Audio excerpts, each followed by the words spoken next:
The following segment is sponsored by Patriot Hospice and Palliative Care. One local hospice program is committed to providing support for veterans who need end-of-life care. And for anyone dealing with grief, illness, or losing a loved one, the holidays can be an especially difficult time. Chaplain Alan Poe is joining us this morning from Patriot Hospice and Palliative Care. Good morning to you. Good morning. Thank you for having me. Thanks for being here. I know your program works with families across the state that have loved ones on hospice or palliative care. Tell us a little bit about how you help them through this time of year. Well, hospice, after a family member dies, we follow the family for a year. So they'll receive letters from us. They'll receive a phone call from me. More than one phone call if they want that. I can come to the house and visit. So we make sure that when the person dies, we don't just drop the family, but we're there to help them through this whole process. Yeah, the relationship continues. Tell us about the types of grief support that families can benefit from during the holiday season.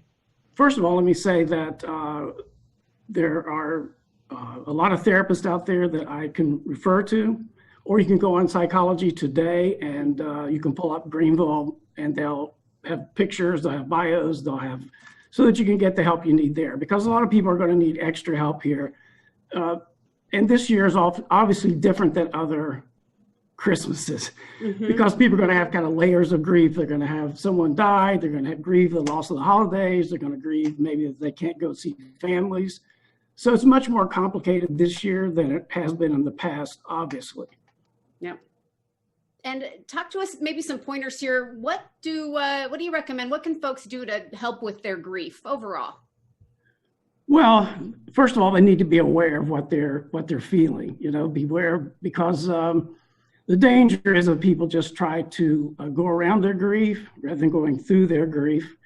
So, and if someone finds that they can't get out of bed, they're not eating, those are all warning signs. Secondly, I would say, again, this is hard to do this year, is about isolation.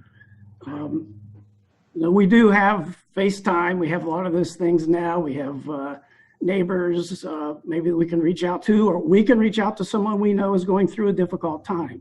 So that's another issue. I think that exercise is important. Journaling. Some people like to journal their feelings, and I think that's important as well.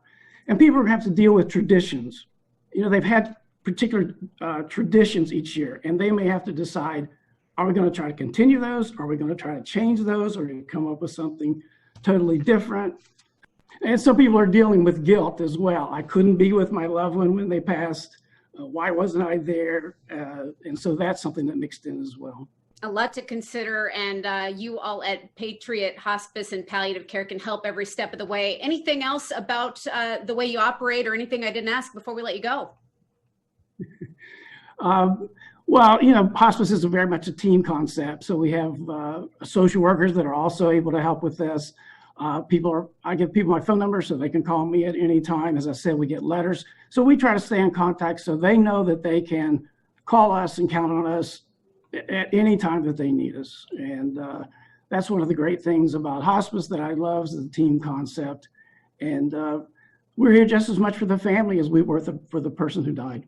Well, thank you so much, Chaplain Alan Poe, for being here. Patriot Hospice and Palliative Care is located at 101 Grace Drive in Easley, and people can learn more at patriotcares.com or call 1-888-515-3007. Thanks, and have a great rest of your day.